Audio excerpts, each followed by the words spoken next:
cepat dia sampai. Saya kesorangan tadi agak kekok sedikit. Terima kasih doktor, dan doktor menemani saya. Macam sini, tak apa. Masa pun telah orang kata terlewat dalam beberapa minit, tak ada masalah. Kita akan jadikan pembicara kita ini bertambah santai dan bertambah pandai, insya-Allah. Saya mulakan dengan yang berbahagia Dr. Zainul, isu pengukuran track. Saya kira doktor telah bersedia dengan sepenuh hati menjawab soalan saya ni. Baiklah, dan saya minta kepada peserta, penonton, hadirin hadirat, dan sama-sama kita mendengar pencerahan daripada yang berbahagia Profesor Dr. Zainul Rashid berkaitan dengan isu pengukuran. Soalan pertama, sesetengah remaja mengambil pil perancang untuk mengelakkan kehamilan. Adakah dengan mengambil pil perancang keluarga dikatakan selamat mengamalkan seks bebas? Silakan.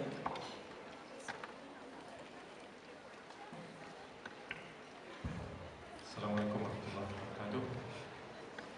Dr. Farahida, Saudara Moderator, Ustaz Syauqi, dan kehormat mahasiswa-mahasiswi sepanjang sekalian. Assalamualaikum semua. Masih ada tenaga? Pada pelajar MRSM Muazzam Shah, ahlan wa sahlan. Terima kasih. Saya dulu bekas pelajar MRSM Kuantan.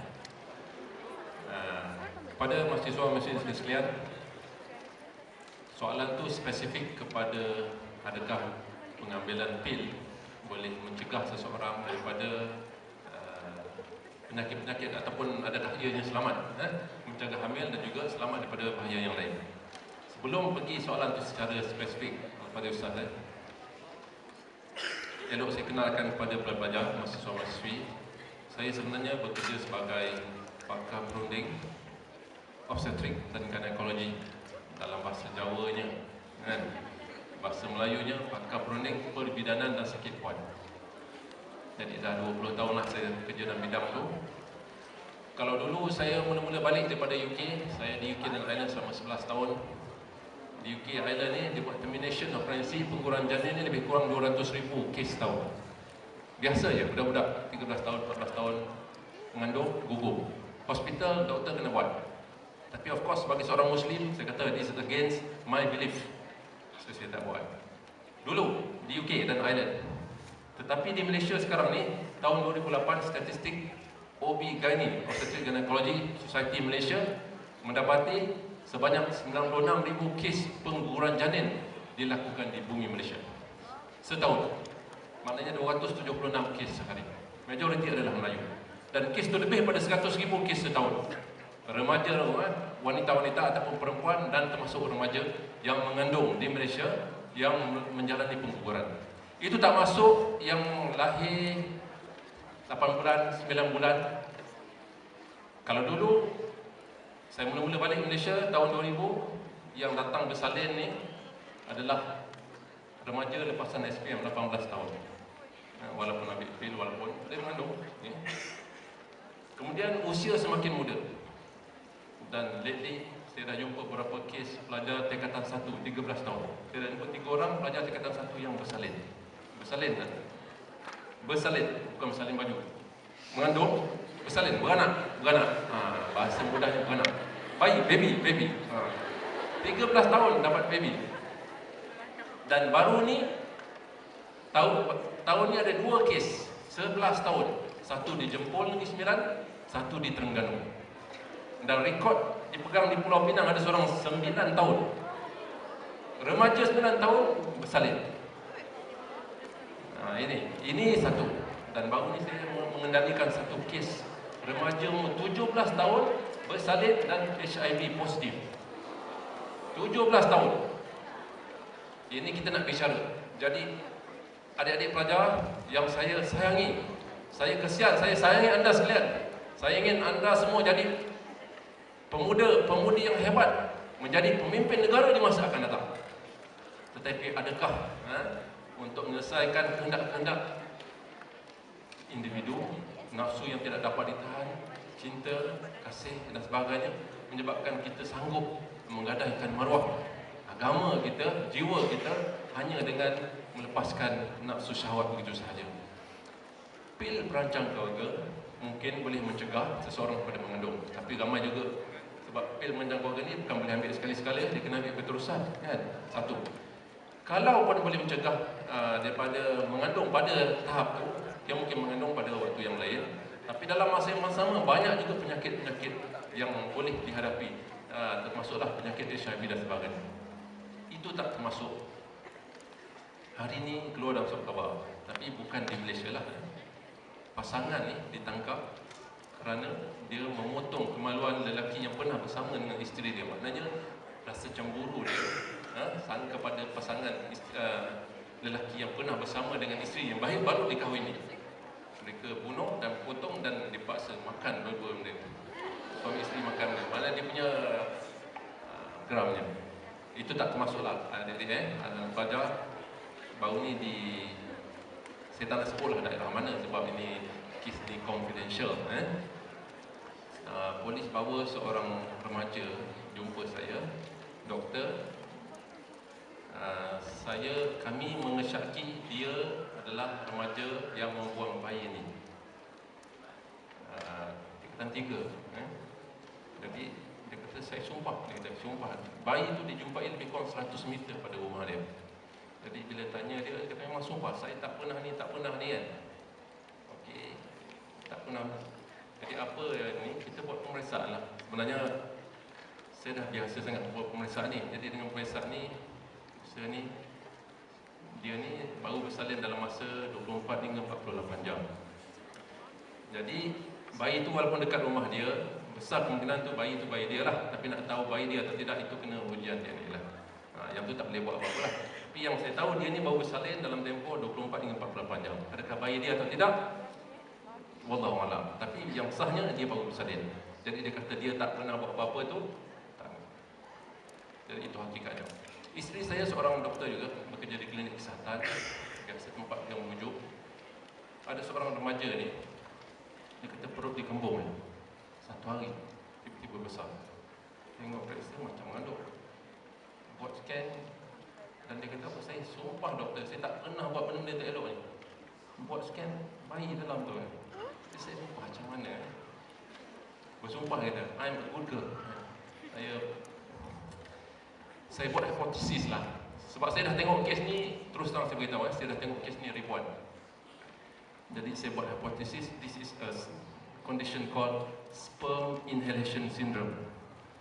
Dia pergi shopping, bahasa Jawa lah ni. Pergi shopping, dia terhidu sperm mengandung. Dah macam mana?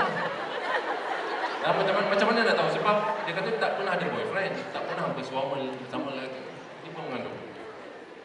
Maksud saya terhidu lah. Ustazah ya. Sebab ni benda dah terus sama. Itulah hakikatnya.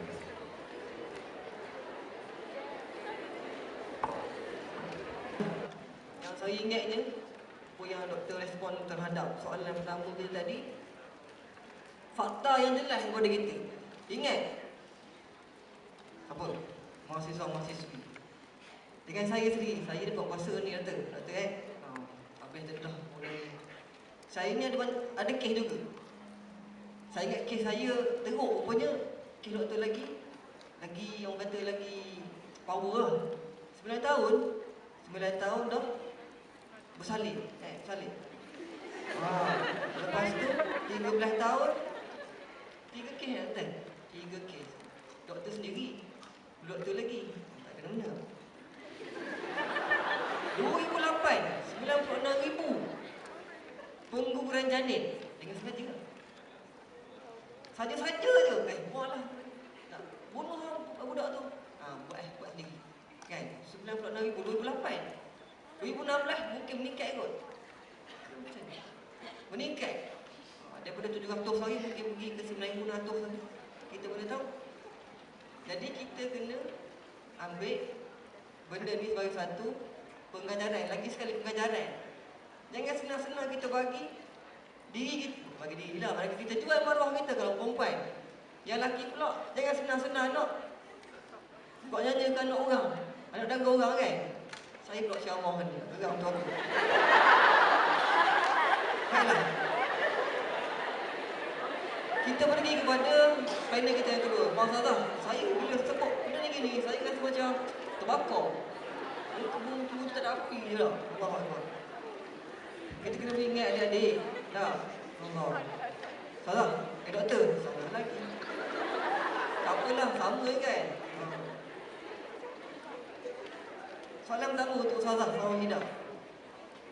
Bolehkah yang bahagia doktor? Doktor pula. Jelaskan mengenai apa yang dimaksudkan dengan tema bual bicara ini. Biar gugur cinta, jangan gugur iman. Dipersilakan doktor. Bismillahirrahmanirrahim. Alhamdulillah, wassalatu wassalamu ala Rasulillah.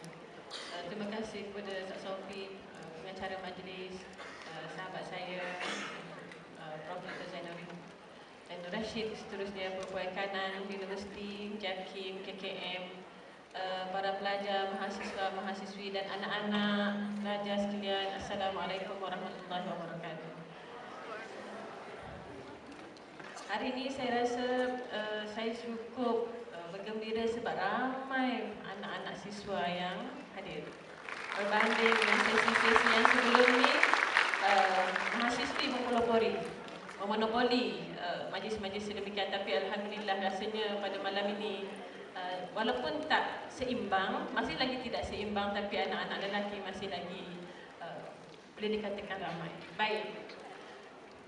Pada soalan Ustaz tadi, apa yang nak dimaksudkan dengan kita punya tema pada malam ini? Biar gugur cinta, jangan gugur iman. Anak-anak, saudara-saudari sekalian, cinta itu sesuatu yang sangat-sangat abstrak, sangat-sangat suci, tulus, yang Allah berikan kepada semua makhluk. Itu fitrah. Dan tidak ada orang yang mengatakan bahawa dia tidak ada cinta. Siapa yang mengatakan dia tidak ada cinta, dia tidak normal. Oleh yang demikian, disebabkan dia fitrah, maka dia perlu dipandu oleh Al-Quran dan As-Sunnah. Ini belum masuk lagi babak gugur. Gua nak cinta sebab gugur tu datang daripada cinta. Kalau tak ada cinta, dia tak gugur. Dia tak datang gugur tu. Jadi cinta itu sebab dia fitrah, maka dia perlu dipandu oleh Al-Quran dan Sunnah. Sebab dia datang daripada Allah, bukan datang daripada diri manusia. Oleh demikian, yang hari ini mungkin dalam dewan ini kami mengharapkan supaya cinta yang diberikan oleh Allah Subhanahu Wa Taala itu disalurkan mengikut saluran yang sepatutnya. Itu yang digambarkan oleh Allah oleh Rasulullah Sallallahu Alaihi Wasallam, bagaimana Nabi Allah Daud memohon kepada Allah Subhanahu Wa Taala tentang cinta yang perlu kita ikut. Dia kata apa? Allahumma inni as'aluka hubbak wa hubba ma yuhibbu. Ya Allah, aku memohon kepadamu cintamu. Dia mohon kepada Allah cinta. Dan cinta orang yang mencintaimu. Makna katanya, dia mohon kepada Allah, nak mencintai Allah, dan mohon kepada Allah cinta manusia yang boleh membawa cintanya kepada Allah Subhanahu Wa Taala. Sampai macam tu sekali kena mohon. Anak-anak, saudara-saudari sekalian, menunjukkan bahawa kalau cinta itu tidak dipandu oleh agama, maka dia akan jadi rosak. Dan ini yang sekarang ni kebanyakan kita ni, cintanya dia tidak dipandu, maka dia boleh menjahanamkan agama, boleh menjahanamkan diri masing-masing. Dan hari ini kita nak tengok bahawa apabila cinta itu rosak, kebanyakan kita pada hari ini telah menyerahkan jiwa raganya sebelum adanya ikatan yang sah. Dan ini yang mulanya. Nak konon-kononnya nak menyerahkan cintanya itu, nak tunjukkan betul-betul dia mencintai si fulan ataupun si fulanah itu, serah jiwa raganya, kemudian lepas bebas, tak ada sebarang ikatan. Maka dengan itulah lahirnya perkara-perkara negatif yang tadi doktor dah sebut. Dalam 1 tahun lebih 100,000 kes anak luar nikah dilahirkan.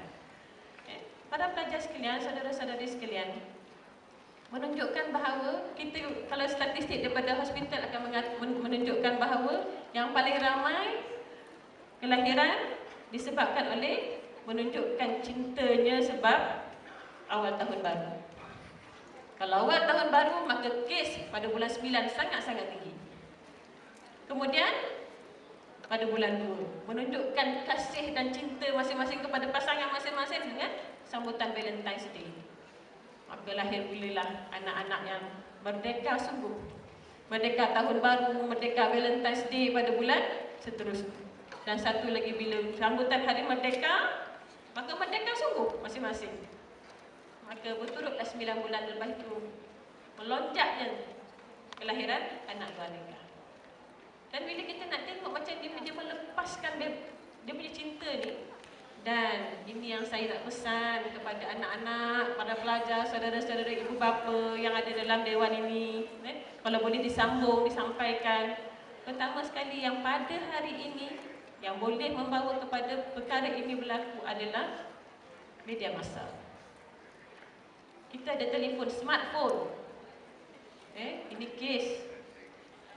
Kita dapati bahawa disebabkan smartphone ini terlalu banyak dah berlakunya kes-kes perzinaan. Allah kata apa? La taqrabu zina.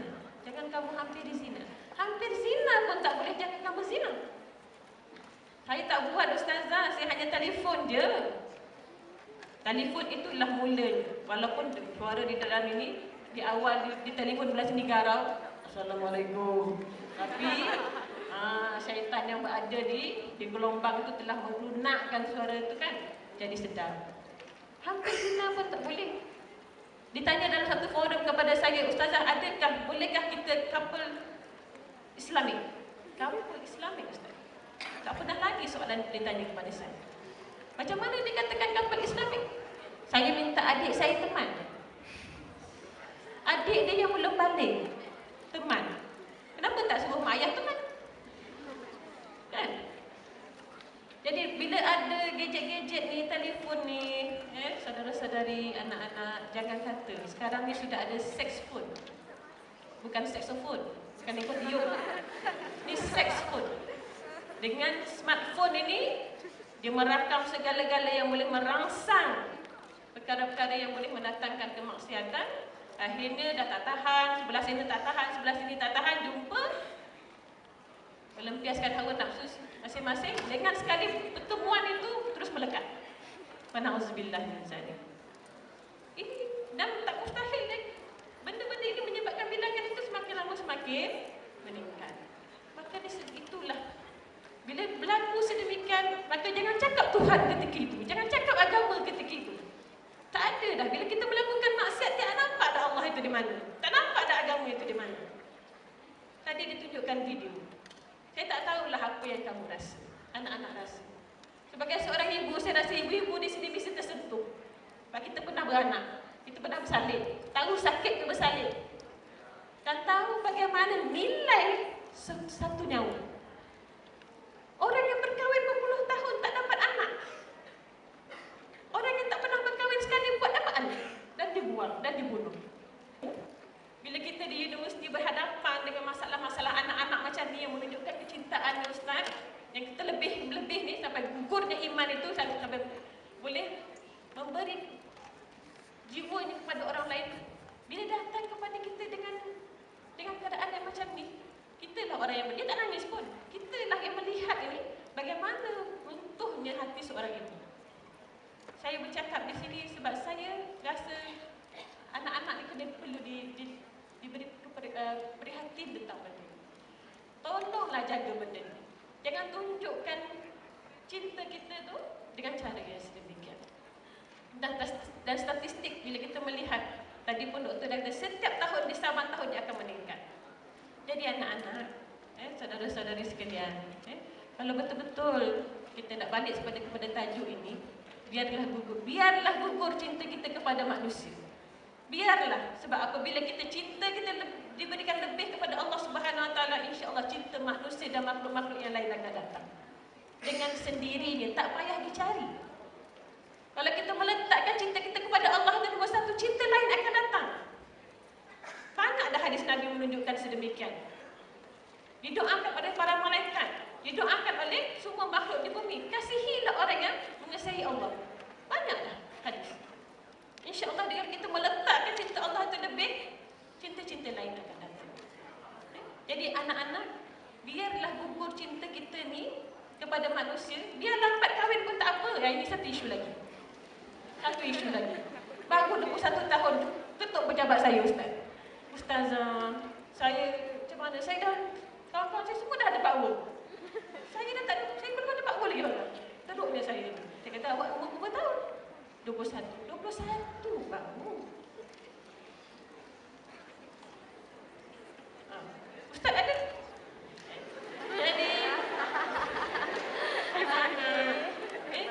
Jadi dia agak macam terdesak untuk mendapatkan pasangan. Bila terdesak untuk mendapatkan pasangan ni, kalau kita boleh, tadi pun dah disebut, kalau boleh nak cari pasangan orang yang memiliki agama, sebab dia tadi orang yang mencintai Allah, bawa kepada pasangan kita tu boleh membawa mencintai Allah. Dan lagi satu lagi, carilah orang yang tak merokok, macam Ustaz kan, dia tak merokok. Carilah orang yang memelihara dirinya daripada melakukan kemaksiatan. Sebab kita nak membina generasi. Kita berkahwin bukan untuk sehari dua, untuk membina generasi. Jadi kalau generasi macam data tadi, Prof kata tadi dah rosak, setahun lebih pada 100,000 anak luar nikah lahir, bagaimana nak membina bangsa dan negara? Jadi lebih baik ketika itu, biarlah gugur cinta kita kepada manusia. Carilah yang benar-benar boleh dipertanggungjawabkan. Maka kita elakkan daripada melakukan cinta-cinta sedemikian. Wah, penceramah yang sangat atau penuh dengan ilmu. Dah. Kalau cinta tu gugur sekali tak apa, jangan risau. Kita bercinta tu cinta bagai nak rock, tak punyalah sayang, I love you. Gugur. Tak. Sampai bunuh diri, kerja bangunan, tak. Bergaduh dengan kawan-kawan, robok ke pasangan. Punyalah macam dah tak ada orang lain dah.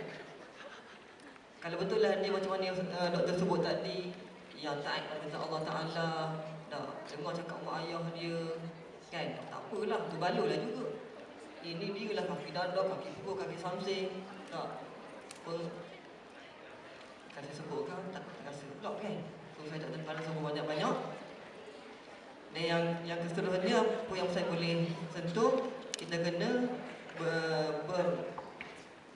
kembali kepada Al-Quran dan As-Sunnah. Dan yang paling penting, carilah orang yang tidak merokok. Siapa dia? Siapa yang tak merokok tu? Itulah yang paling layak, kan? Baiklah, kita pergi kepada panel yang pertama, Profesor Dr. Zahir Rashid, yang mana di sini saya ingin bertanya kepada doktor, jika seorang remaja yang didapati dan ditangkap atas kesalahan melakukan pengguguran, apakah hukuman atau akta yang dikenakan ke atas pesalah tersebut? Silakan. Terima kasih kepada Ustaz. Susah saya nak jawab sebab apa? Dari sudut hukum dia tak susah. Sesiapa yang didapati melakukan pengguguran boleh dihukum penjara 3 tahun. 3 tahun. Bukan saja kepada mereka yang menjalani, bahkan juga mereka yang menjalankan pengguguran. Ini doktor yang buat pengguguran tu boleh dihukum penjara 3 tahun. Sebab dia melibat dalam pengguguran. Dan mereka yang menjalani pengguguran juga. Tapi itu dari sudut undang-undang. Tapi bila yang berlaku, bila dah 100,000 melakukan pengguguran setahun, tak nampak 100,000 tu kena penjara. Sebab benda ni dah banyak sangat. Dia dah jadi apa? Dah jadi biasa.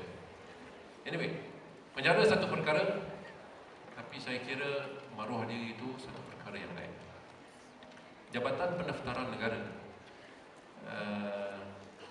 pernah mengumumkan berapa jumlah anak tidak sah taraf yang dilahirkan di Malaysia antara tahun 2006 hingga 2010. Ya, dalam 5 tahun ada sebanyak 234,650 orang. Maknanya 10 juta sahaja. 234,650 orang. antara 2006 hingga 2010. Itu 5 tahun. Dalam masa tu sebanyak lebih kurang 2 juta kelahiran. Maknanya 11% ataupun 1 daripada 9 kelahiran adalah anak tidak sah taraf di Malaysia. Jadi ini bukan satu figure yang cukup merisaukan. Sebab apa? Yang lelaki, kalau kita nak meminang perempuan, adakah dia ni anak yang itu masalahnya nak nikah nanti. Sebab kalau anak ni anak tidak sah taraf, siapa wali dia, dia mungkin berzina sepanjang hayat dia, kan? Jadi itu isu satu. Jadi benda ni siapa wali dan sebagainya itu satu isu. Jadi banyak sangat masalah yang sedang berlaku di Malaysia. Jadi tidak peliklah banyak masalah yang berlaku kerana melambatnya, melatanya amalan zina di kalangan masyarakat kita di Malaysia, termasuk anak-anak remaja kita. Jadi kita sangat khawatir kepada anak-anak muda, pelajar, mahasiswa-mahasiswi, cuba jauhi, jangan sekali-kali dekati zina sebagaimana pesanan Rasulullah tadi. Dan kita ajak kawan-kawan yang lain. Sebab kesannya sangat besar pada diri kita, keluarga kita, masyarakat dan masa akan datang. Kenapa tidak kita bersabar?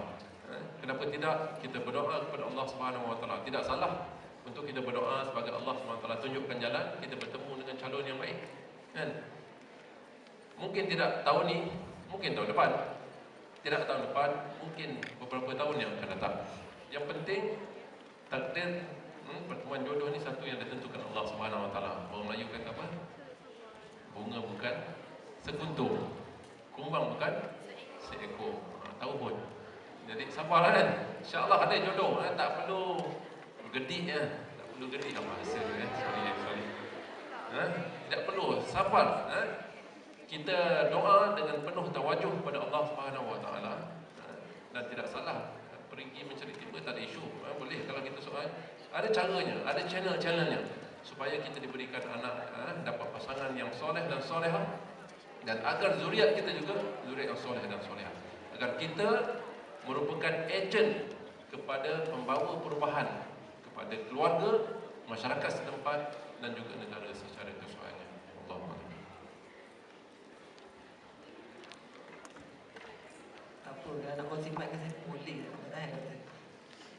Betul lah tadi tuan-tuan sedang hadir hadirat yang mulia. Jadi saya tak nak ulas dah. Track ni saya terus ajukan soalan kepada kedua-dua independen. Kerana nota kecil tu dah sampai kepada saya. Jadi saya minta maaf lagi, saya maafkan. Baiklah. Soalan untuk yang berbahagia Profesor Dr.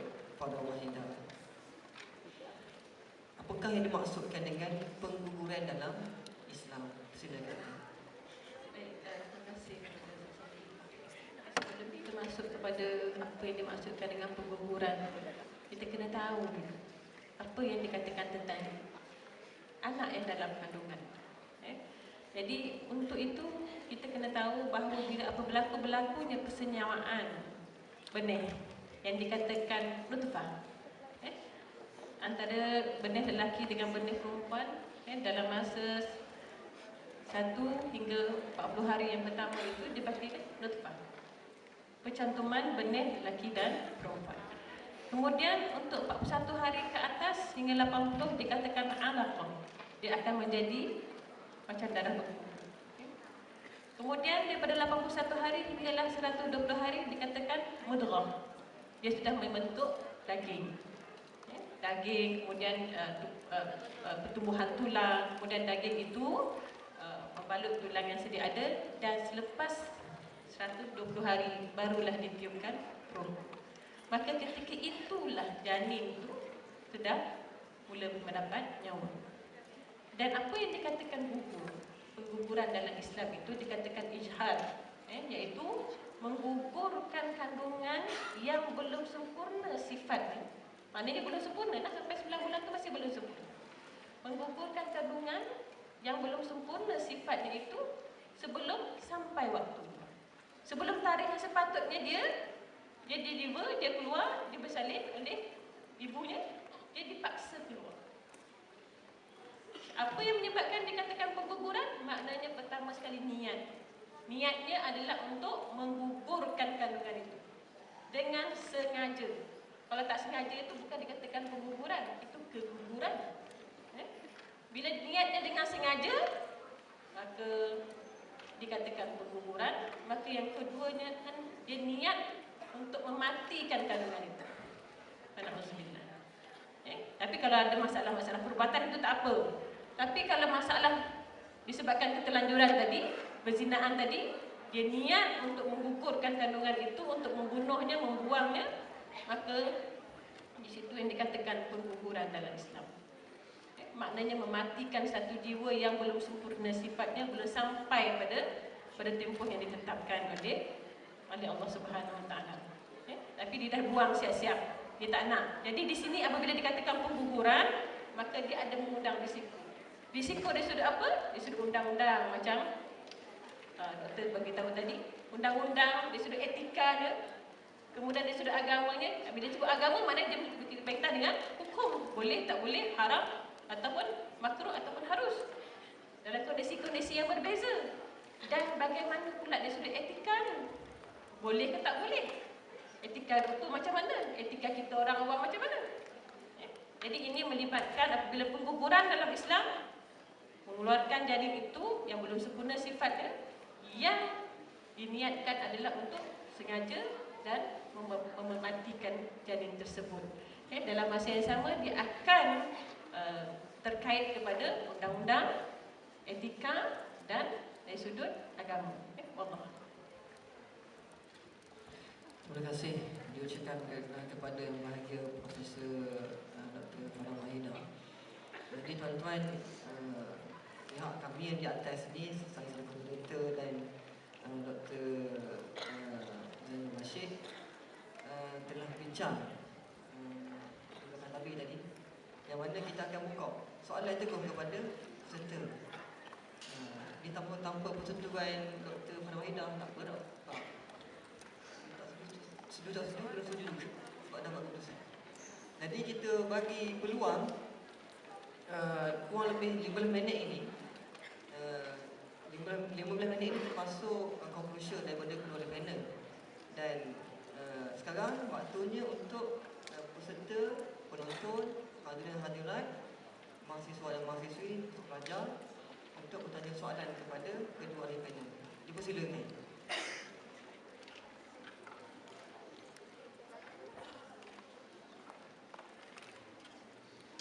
Yang mana ni nak tanya tu standby tengok dekat mic. Lepas pada ni tengok tanya. Assalamualaikum warahmatullahi wabarakatuh. Nama saya Najwa binti Mazlan. Saya mengambil fotografi dan saya ada satu soalan berkenaan baby hatch. Iaitu satu sistem yang di mana orang-orang yang macam dia tak nak baby tu, dia boleh letak dekat satu tempat. Dan baby tu macam akan ada orang jaga lah, daripada buang dekat tepi-tepi jalan. So, saya nak tanya, apa pendapat panel tentang baby hatch? Adakah ia lebih menggalakkan penzinaan itu berlaku? Sebab indirectly, benda tu macam menggalakkan macam penzinaan tu untuk berlaku lagi. Itu saja soalan saya. Thank you. Terima kasih.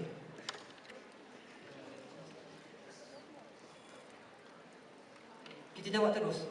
Yang nak tanya terus standby dekat sebelah mic. Duduk tak apa. Jangan berdiri, saya duduk kat bawah. Silakan Doktor. Terima kasih kepada yang bertanya. Dia macam ni, baby hatch ataupun baby bank ataupun apa-apa ni, dia benda tu benda yang telah berlaku. Maksudnya dengan adanya baby hatch menggalakkan berzina, tidaklah. Dia hanya menyelesaikan tempelan pada permasalahan, iaitu daripada buang bayi ke tong sampah, makan anjing dan elok letak kat situ. Ada yang beriman sikit Ustaz, sebelum subuh dia letak dekat surau. Sebab dia beriman, sebab dia nak juga anak dia jadi orang yang soleh lah. Mana dia dah misal apa dah berlaku.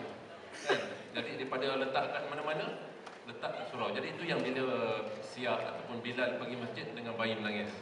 Jadi dia nak juga anak orang yang baik. Itu dia inilah. Itulah maksudnya dia ada juga fikir. Bukan maksudnya orang beriman berzina, tidak. Tidak maksud itu. Tapi maksudnya dia fikir dia dah salah, dia nak anak dia jadi baik. Begitu orang macam nature manusia ni dia suka kepada kebaikan. Jadi baby hatch ni sebenarnya adalah untuk selesaikan masalah daripada dibuang bayi. Dan baru ni ada satu kes di Amman, Jordan.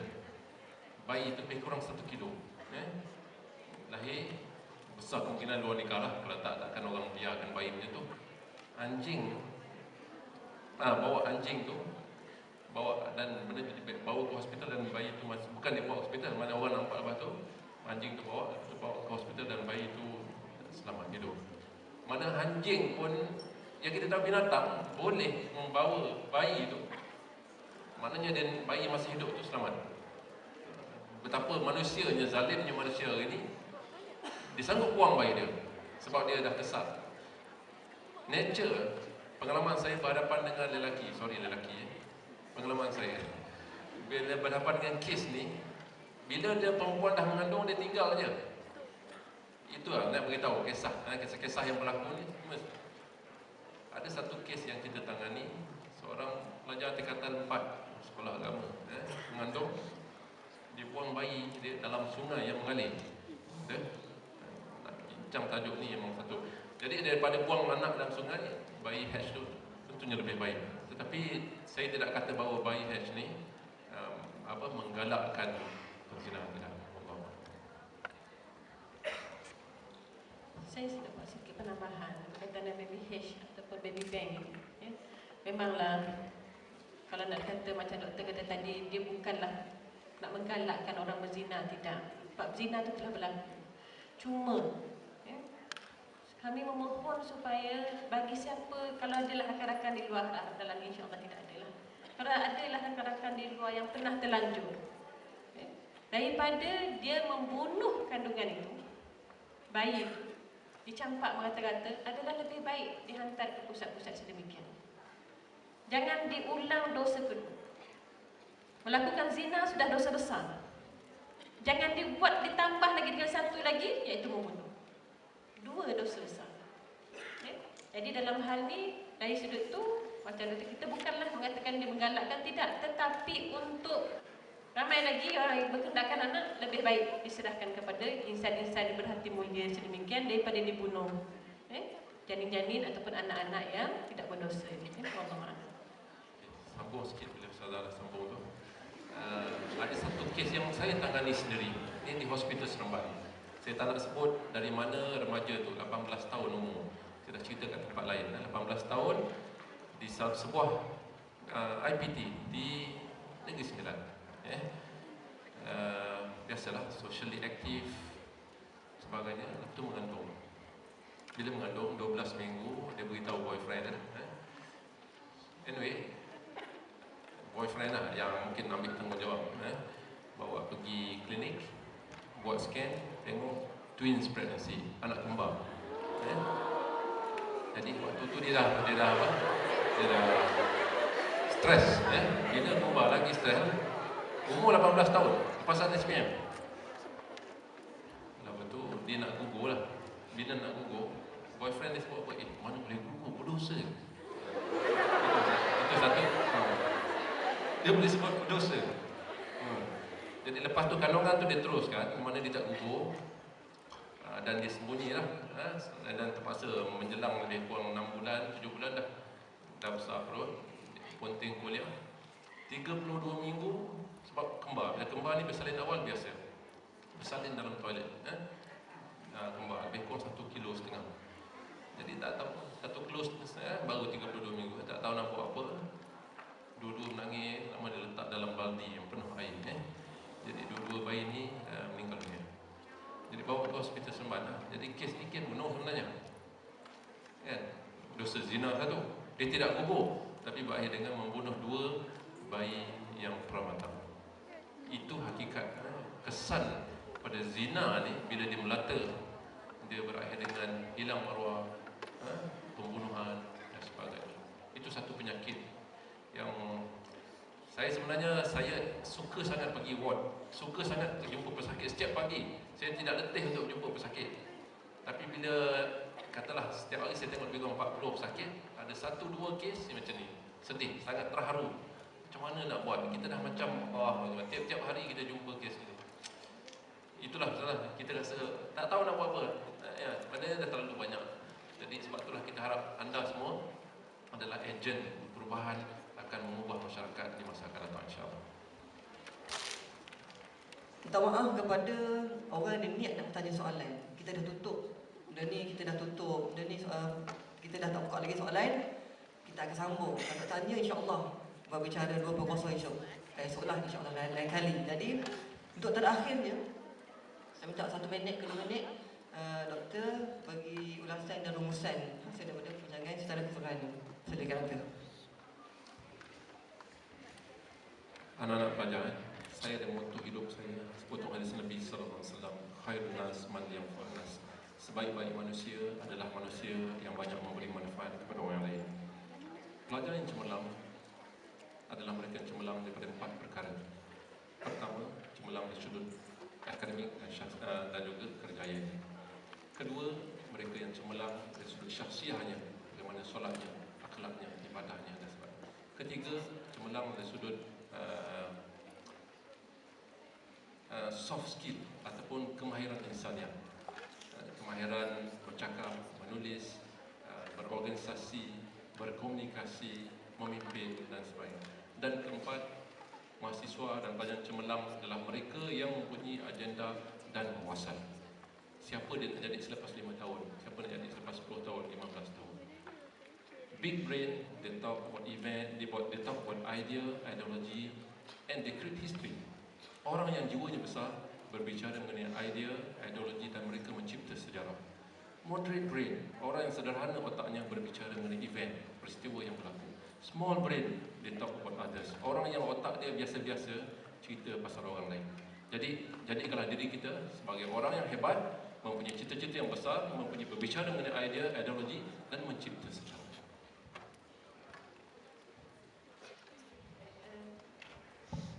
Pesanan untuk saya dan diri anak-anak sekalian, saudara-saudari sekalian, balik semulalah kita kepada agama, bagaimana yang semua kita menyarankannya. Nabi berpesan apa? Taraktu fikum amrayn lan tadillu abadan in tamassaktum bihima kitaballah wa sunnat Rasulullah sallallahu alaihi wasallam atau kama qala. Aku tinggalkan kepada kamu 2 perkara dan kamu tidak akan sesat selama-lamanya selagi mana kamu berpegang kepada 2-nya, iaitu Al-Quran dan sunnahku. Nabi kata.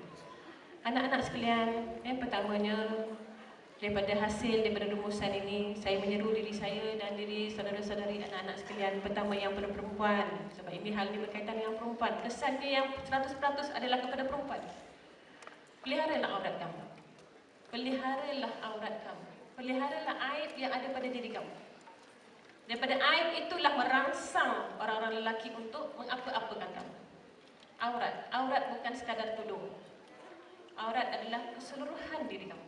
Diri kita perempuan. Apa yang aib pada kita ni, disitulah orang lelaki suka melihat. Dan keduanya, kepada anak-anak perempuan, jangan mudah percaya kepada lelaki.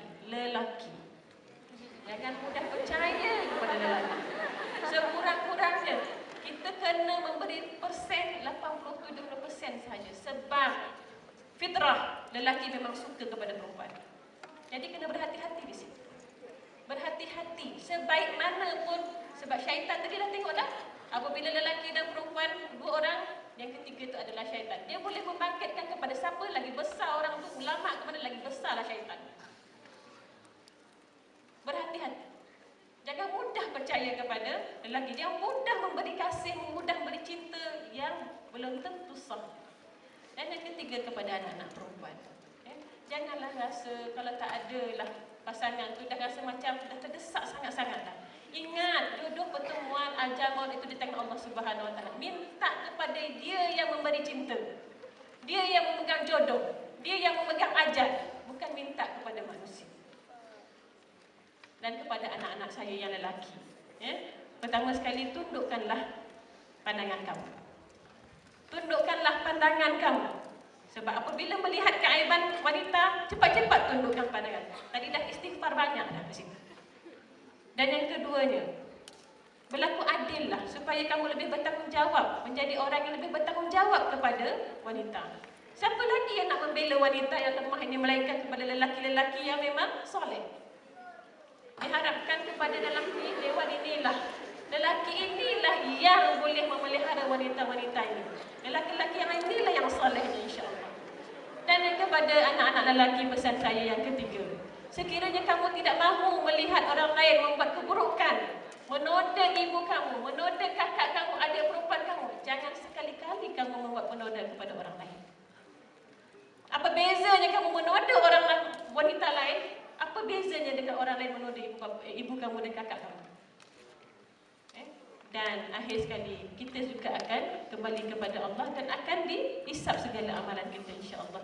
Jadi sama-sama kita melihat supaya Allah kata apa? La taqrabu zina, hampir zina pun tak boleh. Apatah lagi terjebak dalam zina, sama-sama kita memelihara diri, insya-Allah. Wallahu a'lam. Terima kasih diucapkan kepada kedua panel di atas rumusan secara keseluruhannya topik yang telah kita bincangkan, iaitu pengguguran. Jadi saya kira tugas kami di atas ini telah pun selesai. Sebelum kami memulakan diri, saya secara peribadinya memohon ampun kepada Allah SWT dan minta maaf banyak kepada tuan-tuan dan dato' dan katin, ketua pengarah, seterusnya yang berbahagia Profesor Salina binti Daud, Timbalan Chancellor dan Muazzam Syah.